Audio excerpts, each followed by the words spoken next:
Hello, I'm Rafi Alunan. Today I'd like to talk to you about my understanding of poverty.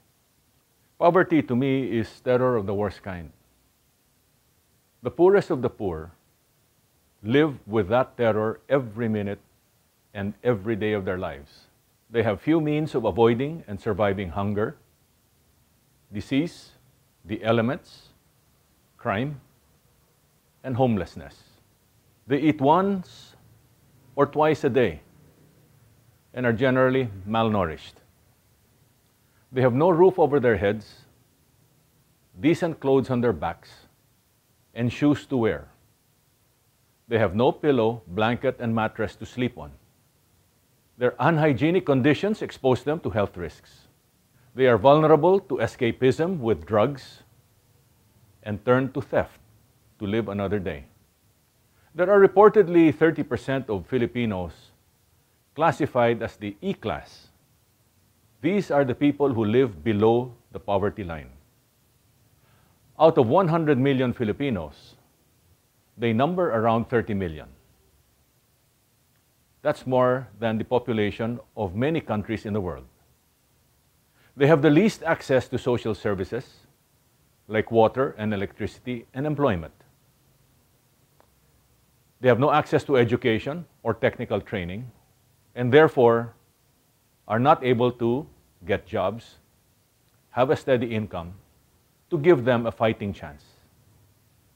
And they are susceptible to early death or incapacitation because of the lack of access to health services. Around 60% are in the D class, or around 60 million Filipinos, living along and slightly above the poverty line. Many of our overseas workers and their dependents come from this class. The bulk who stay behind here in the Philippines are laborers, marginal farmers and fishermen, house helpers, security personnel, service providers like drivers and waiters, and small business owners. So around 90% of our people, or around 90 million people, live slightly above, along, and below the poverty line. Only 10%, or 10 million Filipinos, belong to the ABC class, of which 1% are in the AB class and 9% are in the C class. Clearly, we have two nations in the Philippines. One nation of haves and another nation of have-nots. We continue to be in a situation where the rich get richer while the poor get poorer. This is because, in my observation, over a period of 50 years, from the time I graduated from high school, the resources and opportunities to create and keep wealth are in the hands of a few. These are not being shared for either selfish reasons or negligence, to enlarge the pie and steadily lift people out of the poverty trap. Each year that poverty is not effectively reduced or reversed adds to the burdens of Inang Laya, our country, and on future generations.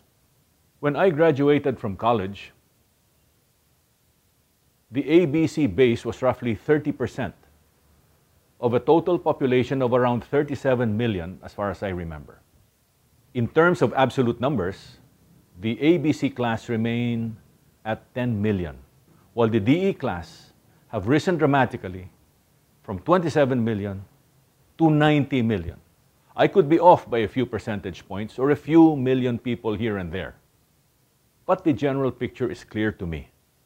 The poor are everywhere, in city slums, in rural and shoreline communities, and in the uplands. I've been to all areas in my past life as public servant and as an executive engaged in corporate social responsibility. I've seen the face of poverty daily in our house help, who are temporarily alleviated by their underemployment. They are also your garbage collector, street vendor, coastal fisherman, and slash-and-burn farmer. They are the faces of social neglect and injustice, aching for permanent relief. They are the faces of people eternally waiting for their political and business leaders to deliver promised results for a better life.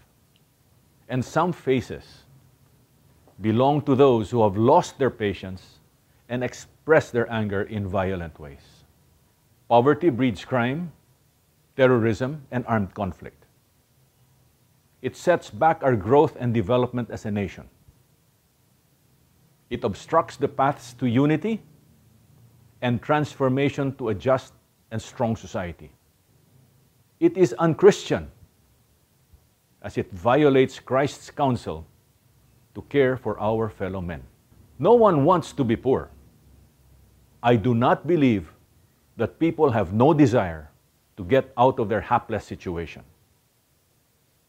Yes, they may be demoralized, dismayed, and resigned to a life of poverty.